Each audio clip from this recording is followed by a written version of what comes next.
Dear students, welcome to Business Studies class. Sources of Business Finance എന്ന ചാപ്റ്ററിലെ രണ്ടാമത്തെ ക്ലാസ്സാണ്. ഇന്ന് നമ്മൾ പഠിക്കാൻ പോകുന്നത് ഇഷ്യൂ ഓഫ് ഷെയർസിനെ കുറിച്ചാണ്. കഴിഞ്ഞ ക്ലാസ്സിൽ നമ്മൾ റീറ്റെയിൻഡ് ഏർണിങ്സ് ആണ് പഠിച്ചത്. ഇന്ന് നമ്മൾ പഠിക്കാൻ പോകുന്നത് ഇഷ്യൂ ഓഫ് ഷെയർസ്. ഷെയർ എന്ന് പറയുന്നത് ഷെയർ ക്യാപിറ്റൽ എന്ന് പറയുന്നത് ഒരു ബിസിനസ്സിനെ സംബന്ധിച്ച് ഏറ്റവും പ്രധാനപ്പെട്ട ഒരു സോഴ്സ് ഓഫ് ഫിനാൻസ് ആണ് ഷെയർ. അപ്പോൾ ഷെയർ ടോട്ടൽ ക്യാപിറ്റൽ എന്താണ് നമുക്ക് ഷെയർ എന്ന് നോക്കാം. ഷെയർ ക്യാപിറ്റൽ എന്ന് പറയുന്നത് the total capital obtained by issue of shares is known as share capital. Share issue ചെയ്ത് ഒബ്റ്റെയിൻ ചെയ്യുന്ന ക്യാപിറ്റലിനെയാണ് നമ്മൾ ഷെയർ ക്യാപിറ്റൽ എന്ന് പറയുന്നത്. അപ്പോൾ ഷെയർ എന്ന് പറയുന്നത് എന്താണ്? Capital of a company. ഒരു കമ്പനിയുടെ ക്യാപിറ്റൽ അതിനെ ചെറിയ യൂണിറ്റുകളായിട്ട് ഡിവൈഡ് ചെയ്യും. ഇങ്ങനെ ഡിവൈഡ് ചെയ്ത് കിട്ടുന്ന ഓരോ യൂണിറ്റിനെയും നമ്മളൊരു ഷെയർ എന്നാണ് പറയുക. ഫോർ എക്സാമ്പിൾ, ഇപ്പോൾ ഒരു കമ്പനിക്ക് 1,00,000 രൂപ ക്യാപിറ്റൽ ഉണ്ടെന്ന് വിചാരിക്കാം. ഈ 1,00,000 രൂപയെ നമ്മൾ 10,000 യൂണിറ്റുകളായിട്ട് ഡിവൈഡ് ചെയ്യുന്നു. ഓക്കെ, ഈ ഓരോ യൂണിറ്റിനെയും നമ്മൾ ഷെയർ എന്ന് പറയും. അപ്പോൾ ഒരു യൂണിറ്റിന് 10 രൂപ എന്ന് വരും. നമ്മൾ 1,00,000 ഡിവൈഡ് ബൈ 10,000, ഒരു യൂണിറ്റിന് 10 രൂപ. ഈ 10 രൂപയാണ് ഈ ഷെയറിൻ്റെ നോമിനൽ വാല്യൂ എന്ന് പറയുന്നത്. ഈ 10 രൂപയെ ഷെയറിൻ്റെ നോമിനൽ വാല്യൂ അല്ലെങ്കിൽ അതിനെ ഫേസ് വാല്യൂ എന്നാണ് പറയുക. ഓക്കെ, അപ്പോൾ എന്താണ് share? The capital of a company is divided into small units called shares. Each share has its nominal value. നമ്മൾ എക്സാമ്പിൾ പറഞ്ഞു. ഷെയറിനെ നമുക്ക് 2 ക്ലാസ്സസ് ആയിട്ട് തിരിക്കാം. There are 2 types of shares. 2 തരത്തിലുള്ള ഷെയർസ് ഉണ്ട്. Equity shares and preference shares. First one is equity shares. Equity shares represent the ownership of a company. ഒരു കമ്പനിയുടെ ഓണർഷിപ്പ് ക്യാപിറ്റൽ, ഓണർഷിപ്പ് ഷെയർ, അതിൻ്റെ ഓണേഴ്സിൻ്റെ ഇൻവെസ്റ്റ്മെൻ്റ് ആണ്. അതാണ് എക്വിറ്റി ഷെയർ എന്ന് പറയുന്നത്. Okay, equity share അതുകൊണ്ട് തന്നെ ഒരു കമ്പനിയിൽ കമ്പൽസറിയാണ്. എക്വിറ്റി ഷെയർ ഇല്ലാതെ ഒരു കമ്പനി നമുക്ക് മറ്റൊന്നുമില്ലെങ്കിലും എക്വിറ്റി ഷെയർ മസ്റ്റാണ്. മറ്റൊരു സോഴ്സിൽ നിന്ന് നമ്മൾ ഫണ്ട് റേസ് ചെയ്യുന്നില്ല, പക്ഷേ equity share can be the only source. പക്ഷേ എക്വിറ്റി ഷെയർ ഇല്ലാതെ ഒരു കമ്പനി പ്രവർത്തിക്കാൻ കഴിയില്ല. ഓണറുടെ ഇൻവെസ്റ്റ്മെൻ്റ് ആണ്. ഓണറുടെ ഇൻവെസ്റ്റ്മെൻറ്റ് ഇല്ലാതെ ഒരു കമ്പനി പ്രവർത്തിക്കാൻ കഴിയില്ല എന്ന് നിങ്ങൾക്കറിയാമല്ലോ. So equity share represent the ownership of a company and thus the capital raised by issue of equity shares is called ownership capital or owners funds. Then equity share capital is a must for creation of a company. ഒരു company ക്രിയേഷന് വളരെ നിർബന്ധമായും ഉണ്ടായിരിക്കേണ്ട ഒരു ക്യാപിറ്റലാണ് equity share capital. Equity share holders do not get a fixed rate of dividend. അതിനൊരു fixed rate of dividend ഇല്ല. Okay, ഓർത്തിരിക്കുക. Equity share holders do not get a fixed rate of dividend. ഒരു നിശ്ചിത rate of dividend equity share ഹോൾഡേഴ്സിനില്ല. അപ്പോൾ എന്താണ് അവർക്ക് കിട്ടുക? അവർക്ക് കിട്ടുന്നത് പ്രോഫിറ്റിൻ്റെ ഷെയറാണ്. പ്രോഫിറ്റ് കൂടുന്നതിൻ്റെ ഏറ്റക്കുറച്ചിലനുസരിച്ച് ഈ ഒരു റേറ്റ്, ഡിവിഡൻറ്റിൻ്റെ റേറ്റിന് കൂടുതലോ കുറവോ വരാം. ഓക്കെ, നല്ല പ്രോഫിറ്റ് ഉണ്ടെങ്കിൽ ഹയർ റേറ്റ് ഓഫ് ഡിവിഡൻറ്റ് കിട്ടും. പ്രോഫിറ്റ് കുറവാണെങ്കിൽ ഡിവിഡൻറ്റിൻ്റെ റേറ്റ് കുറവായിരിക്കും. പ്രോഫിറ്റ് ഇല്ല എങ്കിൽ തീരെ ഡിവിഡൻറ്റ് കിട്ടില്ല. ഈ എക്വിറ്റി ഷെയർസിനെ റെസിജ്വൽ ഓണേഴ്സ് എന്നാണ് പറയുന്നത്. റെസിജ്വൽ ഓണേഴ്സ് എന്ന് പറഞ്ഞാൽ മിച്ചമുള്ളത് മാത്രം അവർക്ക് അവകാശമുള്ളൂ. മറ്റെല്ലാ ക്ലെയിമൻസിനും കൊടുത്തു കഴിഞ്ഞിട്ട് ഏറ്റവും അവസാനം ബാക്കി വരുന്നത് മാത്രമേ ഇവർക്ക് കിട്ടൂ. മറ്റു ക്ലെയിമൻസ് ഏതൊക്കെയാണ്? നമ്മുടെ ഔട്ട്സൈഡ് ലയബിലിറ്റീസ് ഉണ്ട്. ലോൺ എടുത്തതുണ്ട്, ഡിബെഞ്ചേഴ്സ് ഉണ്ട്. ഇങ്ങനെയുള്ള ഔട്ട്സൈഡ് ലയബിലിറ്റീസ് ഉണ്ട്. പബ്ലിക് ഡിപ്പോസിറ്റ് അടക്കം outside liabilities.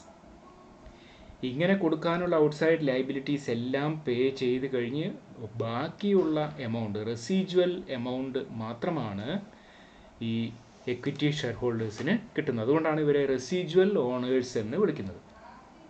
They receive what is left after all other claims have been settled. മറ്റെല്ലാ ക്ലെയിംസും സെറ്റിൽ ചെയ്ത് കഴിഞ്ഞ് ബാക്കിയുള്ളതാണ് റെസിജ്വൽ എമൗണ്ട് ആണ് ഇക്വിറ്റി ഷെയർ ഹോൾഡേഴ്സിന് കിട്ടാൻ അവകാശമുള്ളത്.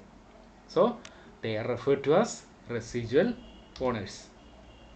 Equity shareholders are the real owners. So they have voting right in the company. ഒരു ഷെയറിന് ഒരു വോട്ട് എന്നാണ് ഒരു കമ്പനിയിലെ വോട്ടിംഗ് റൈറ്റ്. ഒരു ഷെയർ കൈവശമുള്ളയാൾക്ക് ഒരു വോട്ട്. 100 ഷെയർ ഉള്ളയാൾക്ക് 100 വോട്ടുണ്ട്. അയാൾ ചെയ്യുന്ന വോട്ട് 100 കൗണ്ട് ചെയ്യുക. അപ്പോൾ എക്വിറ്റി ഷെയർ ഹോൾഡേഴ്സിന് വോട്ടിംഗ് റൈറ്റ് ഉണ്ട്. So they can participate in the management of a company. Equity share holders participate in the management of a company. Okay, ഇനി നമുക്ക് എക്വിറ്റി ഷെയർസിൻ്റെ മെറിറ്റ്സ് ഏതൊക്കെയാണെന്ന് നോക്കാം. ഒന്നാമത്, equity shares are suitable for those investors who are willing to take risk for higher returns. Equity ഷെയർസിൽ നിന്ന് ഉയർന്ന return കിട്ടാൻ സാധ്യതയുണ്ട്. നല്ല ലാഭത്തിലാണെങ്കിൽ ഉയർന്ന റേറ്റ് ഓഫ് ഡിവിഡൻഡ് കിട്ടും. അതേസമയം റിസ്ക്കും വളരെ കൂടുതലാണ്. അപ്പോൾ ഇങ്ങനെ റിസ്ക് എടുത്ത് ഉയർന്ന റേറ്റ് ഓഫ് റിട്ടേൺ താല്പര്യപ്പെടുന്ന ആളുകൾക്ക് ഉചിതമായ ഒരു ഇൻവെസ്റ്റ്മെൻറ്റാണ് equity shares. Second, the payment of dividend to equity share holders is not compulsory. Dividend കൊടുക്കണമെന്ന് നിർബന്ധമില്ല. പ്രോഫിറ്റ് ഉണ്ടെങ്കിൽ കൊടുത്താൽ മതി. പ്രോഫിറ്റ് ഉണ്ടെങ്കിലും അത് കൊടുക്കണമെന്ന് യാതൊരു നിർബന്ധവുമില്ല. Okay, so there is no burden on the company in this regard. ഇങ്ങനെയൊരു ബേർഡൻ വരുന്നേയില്ല. പ്രോഫിറ്റ് ഉണ്ടെങ്കിൽ മാത്രമേ കൊടുക്കേണ്ടതുള്ളൂ. പ്രോഫിറ്റ് ഉണ്ടെങ്കിൽ പോലും അത് കൊടുക്കണമെന്ന് നിർബന്ധമില്ല. സോ കമ്പനിയുടെ ഭാഗത്ത് ചിന്തിക്കുമ്പോൾ there is no burden on the company. Equity shares കൊണ്ട് കമ്പനിക്ക് യാതൊരു ബേർഡനും ഇല്ല. Third merit is that equity share capital is a permanent source of capital. ഇത് തിരിച്ചു കൊടുക്കുന്നത് എപ്പോഴാണ്? നമ്മൾ ലോൺ എടുക്കുന്നത് പോലെ തിരിച്ചു കൊടുക്കുന്ന ഒരു എമൗണ്ട് അല്ല. Equity share capital will not be refunded. അത് തിരിച്ചു കൊടുക്കുന്നത് only at the time of winding up. കമ്പനി അടച്ചു പൂട്ടുന്ന ഒരു സിറ്റുവേഷൻ വന്നാൽ അപ്പോൾ മാത്രമേ എക്വിറ്റി ക്യാപിറ്റൽ തിരിച്ചു കൊടുക്കൂ. അതും എന്തെങ്കിലും ബാക്കി ഉണ്ടെങ്കിൽ മാത്രം. Okay, after settling all other claims, only the remaining amount or residual amount will be paid to equity shareholders at the time of winding up. Then fourth, equity capital provides credit worthiness to the company. കമ്പനിക്ക് കടം വാങ്ങാനുള്ള ശേഷി വർദ്ധിപ്പിക്കും equity capital. Okay, credit worthiness. Then equity capital does not create any charge on the assets of the company. ഈ equity capital raise ചെയ്യാൻ വേണ്ടി കമ്പനിയുടെ assets ഒന്നും പണയപ്പെടുത്തേണ്ട ആവശ്യമില്ല. So it does not create any charge on the assets of the company. And lastly, the equity share holders have voting right in the company. അവർക്ക് voting right ഉണ്ട്. അതുകൊണ്ട് ജനാധിപത്യപരമായ ഒരു ഭരണം കമ്പനിയിൽ ഉറപ്പാക്കുന്നു. Okay, equity share holders have voting right in the company. So these are the merits of equity shares. Now let's see the limitations. First, നമ്മൾ നേരത്തെ പറഞ്ഞു എക്വിറ്റി ഡിവിഡൻഡ് കമ്പൽസറി അല്ല. ഓക്കെ, അപ്പോൾ ഇൻവെസ്റ്റേഴ്സിന് സ്റ്റഡി ഇൻകം ആവശ്യമുള്ള ഇൻവെസ്റ്റേഴ്സ് ആണെങ്കിൽ the equity share is not preferable to such investors. Okay, investors who want steady income may not prefer equity shares. Second, the cost of equity share is generally more as compared to other sources. നമ്മൾ dividend compulsory അല്ല എന്ന് പറഞ്ഞു. Okay, profit ഉണ്ടെങ്കിൽ കൊടുത്താൽ മതി, profit ഇല്ലെങ്കിൽ ഉണ്ടെങ്കിലും കൊടുക്കണം നിർബന്ധമില്ല എന്നൊക്കെ പറഞ്ഞു. പക്ഷേ എക്വിറ്റി ഷെയറിൻ്റെ കോസ്റ്റ്, രണ്ട് തരത്തിലുള്ള കോസ്റ്റ് ഉണ്ട്. നേരത്തെ നമ്മൾ പഠിച്ചിട്ടുണ്ട്. ഫ്ലോട്ടേഷൻ കോസ്റ്റ് ഉണ്ട്, മറ്റൊന്ന് cost of using the fund ഉണ്ട്. ഈ രണ്ട് കോസ്റ്റും കൂടുതലാണ്. കാരണം എക്വിറ്റി ഷെയറിൽ ഇൻവെസ്റ്റ് ചെയ്യുന്ന ഒരു investor higher rate of return expect ചെയ്യും. Okay, so the cost is higher for equity shares. Then third, issue of additional, നമ്മളിപ്പോൾ അഡീഷണൽ എക്വിറ്റി ഷെയർ ഇഷ്യൂ ചെയ്യുകയാണെങ്കിൽ that will dilute the voting power of existing owners. നിലവിലുള്ള ഓണേഴ്സിൻ്റെ voting പവറിനെ അത് affect ചെയ്യും. കാരണം ഒരു ഷെയറിന് ഒരു വോട്ടാണ്. സപ്പോസ് 100 ഷെയർ ഉണ്ടെന്ന് വിചാരിക്കുക. ഒരാളുടെ കയ്യിൽ 51 ഷെയർ ഉണ്ട്, രണ്ടാമത്തെ ആളുടെ കയ്യിൽ 49 ഷെയർ ഉണ്ട്. ഓക്കെ, ഇപ്പോഴത്തെ സിറ്റുവേഷൻ ഇതാണ്. അപ്പോൾ 51 ഷെയർ കൈവശം ഇരിക്കുന്ന ആൾക്ക് ആണ്, ഇപ്പോൾ ഫോർ എക്സാമ്പിൾ എ എന്ന ഒരാളുടെ കയ്യിൽ 51 ഷെയർ ഉണ്ട്, ബിയുടെ കയ്യിൽ 49 ഷെയർ ഉണ്ട്. ഇപ്പോൾ കമ്പനിയുടെ മാനേജ്മെൻറ്റിൽ തീരുമാനങ്ങൾ എടുക്കാൻ കഴിയുക എക്കാണ്, കാരണം എക്കാണ് കൂടുതൽ വോട്ടിംഗ് പവർ. ഇനി ഇവർ നോക്കൂ ഒരു 60 ഷെയർ കൂടെ ഇവർ ഇഷ്യൂ ചെയ്യാൻ പോകുന്നു ക്യാപിറ്റൽ റേസ് ചെയ്യാൻ വേണ്ടി. ഈ 60 ഷെയർ അപ്പോൾ ഇവരുടെ പ്രൊപ്പോർഷനിൽ മാറ്റം വരുത്തും. കാരണം 60 ഷെയറും ഒരാൾ വാങ്ങുകയാണെങ്കിലോ ആ 60 ഷെയർ വാങ്ങുന്നയാൾക്കാണ് ഇപ്പോൾ വോട്ടിംഗ് പവർ കൂടുതൽ. So issue of additional equity share dilute the voting power of existing owners. ഇത് അതിൻ്റെ ലിമിറ്റേഷനാണ്. Then fourth and last limitation, more formalities and procedural delays are involve while raising funds through issue of equity shares. Equity share issue ചെയ്ത് fund raise ചെയ്യാൻ ധാരാളം legal formalities ഉണ്ട്, procedural delays ഉണ്ട്. Okay, അതുപോലെ ചെലവും വളരെ കൂടുതലാണ്. So these are the limitations of equity shares. Okay, I think you have understood up to this stage. Now we are proceeding to the next type of share, preference share. Preference share ഒരു പേരിനോടൊപ്പം ഒരു preference എന്ന ഒരു വാക്കുണ്ട്. അതായത് ഈ share ഹോൾഡേഴ്സിന് ചില preferences ഉണ്ട്, ചില പ്രിഫറൻഷ്യൽ റൈറ്റ്സ് ഉണ്ട്. ഈ റൈറ്റ് എക്വിറ്റി ഷെയർ ഹോൾഡേഴ്സിന് മേലാണ് ഇവർക്ക് റൈറ്റ് ഉള്ളത്. 2 റൈറ്റ്സ് ആണ് ഈ പ്രിഫറൻസ് ഷെയർ ഹോൾഡേഴ്സിനുള്ളത്. ഒന്ന്, receiving a fixed rate of dividend. ഇവർക്ക് ഫിക്സ്ഡ് റേറ്റ് ഓഫ് ഡിവിഡൻഡ് കിട്ടും. അതും എക്വിറ്റി ഷെയർ ഹോൾഡേഴ്സിന് കൊടുക്കുന്നതിന് മുൻപ്. അത് പ്രോഫിറ്റ് കുറവാണെങ്കിലാണ് ഈ ഒരു സിറ്റുവേഷൻ വരിക. അപ്പോൾ before anything is paid to equity share holders, this preference share holders will get a fixed rate of dividend. അത് പ്രോഫിറ്റ് എത്ര കൂടുതലുണ്ടെങ്കിലും അവർക്ക് ആ ഫിക്സ്ഡ് റേറ്റ് മാത്രമേ കിട്ടൂ. രണ്ടാമത്, ഇനി കമ്പനി വൈൻഡപ്പ് ചെയ്യുകയാണെങ്കിൽ preference shareholders will get back their amount before anything is paid to equity shareholders. equity shareholdersന് കൊടുക്കുന്നതിന് മുൻപ് പ്രിഫറൻസ് ഷെയർ ഹോൾഡേഴ്സിന് അവരുടെ ക്യാപിറ്റൽ തിരിച്ചു കിട്ടാനുള്ള റൈറ്റ് ഉണ്ട്. ഈ 2 പ്രിഫറൻഷ്യൽ റൈറ്റ്സ് ഉള്ളത് കൊണ്ടാണ് ഇവരെ നമ്മൾ പ്രിഫറൻസ് ഷെയർ എന്ന് പറയുന്നത്. ഓക്കെ, ഇപ്പോൾ capital raised by issue of preference share is called preference share capital. ഇപ്പോൾ 2 പ്രിഫറൻഷ്യൽ റൈറ്റ്സ് ആണുള്ളത്. ഒന്ന്, receiving a fixed rate of dividend. Second, receiving their capital at the time of liquidation before anything is paid to equity share holders. Okay, equity share ഹോൾഡേഴ്സിന് കൊടുക്കുന്നതിന് മുൻപ് അവരുടെ capital കിട്ടാനുള്ള right ഉണ്ട്. So ഇപ്പോൾ ഇവിടെ നമ്മൾ നോക്കുമ്പോൾ പ്രിഫറൻസ് ഷെയറിൻ്റെ ഡിവിഡൻഡ് ഫിക്സ്ഡ് റേറ്റ് ആണ്, ഫിക്സ്ഡ് ഡിവിഡൻഡ് ആണ്. Maybe 8% or 9% or 10%, slightly higher than the rate of debentures. ഡിബഞ്ചേഴ്സിൻ്റെ ഇൻട്രസ്റ്റ് റേറ്റിനേക്കാൾ ഉയർന്ന റേറ്റ് ആയിരിക്കും. ഡിബഞ്ചേഴ്സിന് 6% ആണെങ്കിൽ പ്രിഫറൻസ് ഷെയറിന് 7%, 8% ആയിരിക്കും അവരുടെ ഡിവിഡൻറ്റിൻ്റെ rate. Okay, they resemble debentures as they bear a fixed rate of dividend. And also അവർ പ്രോഫിറ്റിൻ്റെ ഷെയറാണ് ഡിവിഡൻറ്റ് എന്ന് പറയുന്നത്. പ്രിഫറൻസ് ഷെയർ ഹോൾഡേഴ്സിന് പ്രോഫിറ്റ് ഉണ്ടെങ്കിൽ മാത്രമേ പ്രോഫിറ്റിൻ്റെ ഷെയർ കിട്ടൂ. അപ്പോൾ അങ്ങനെ ചിന്തിക്കുമ്പോൾ they resemble equity shares as dividend is payable only if there is profit. Okay, dividend കൊടുക്കുന്നത് പ്രോഫിറ്റ് ഉണ്ടെങ്കിൽ മാത്രമേ ഡിവിഡൻഡ് കൊടുക്കൂ. അപ്പം അങ്ങനെ നോക്കുമ്പോൾ they resemble equity shares. So preference share holders have the features of debentures and equity shares. Okay, so we can see the merits. ഒന്നാമത്തെ merit, preference shares provide reasonably steady income in the form of fixed rate of return. Fixed rate of dividend ആണെന്ന് പറഞ്ഞു.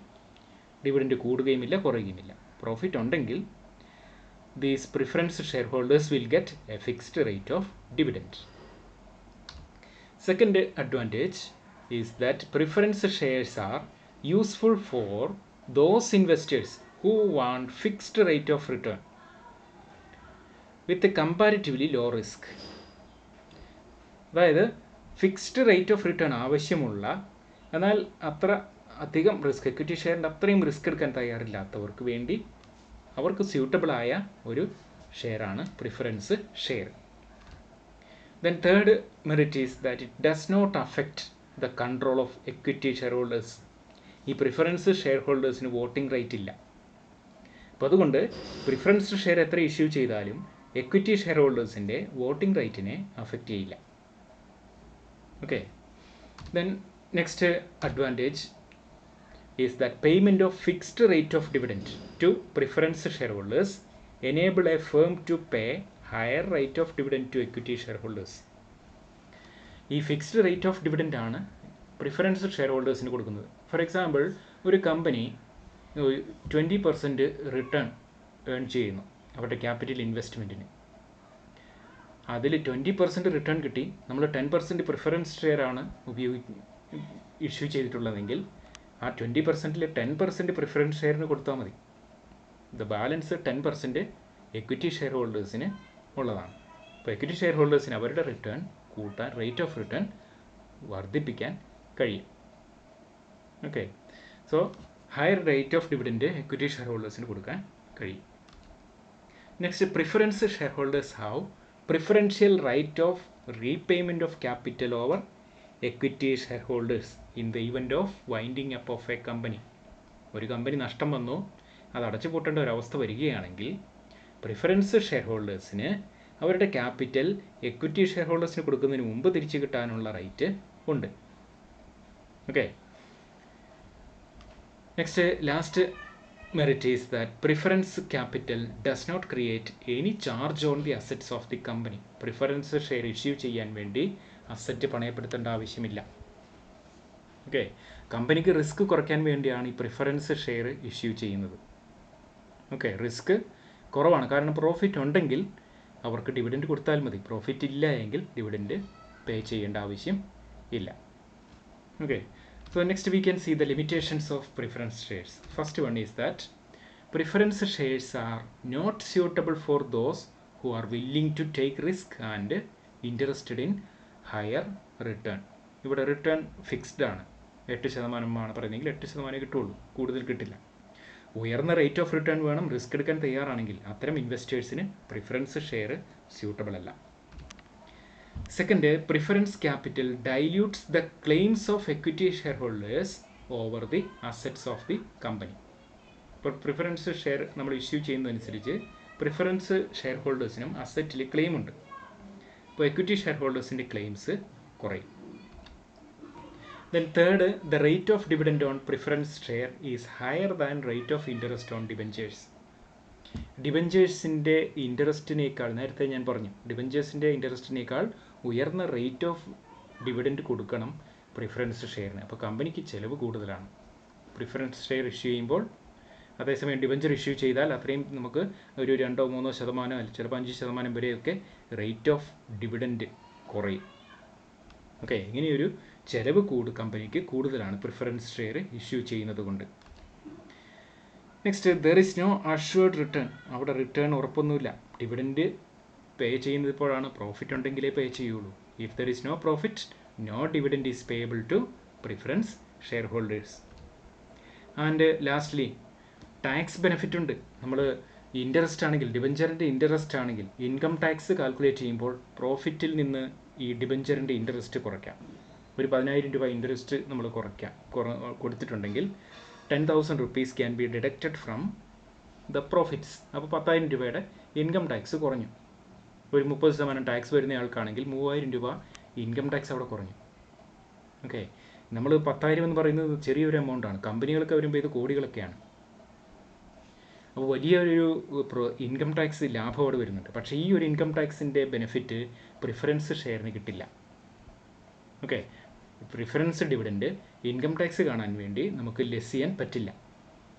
അപ്പോൾ അങ്ങനെ income tax benefit ഇല്ല എന്നതും preference ഷെയറിൻ്റെ വലിയ ഒരു ന്യൂനതയാണ്.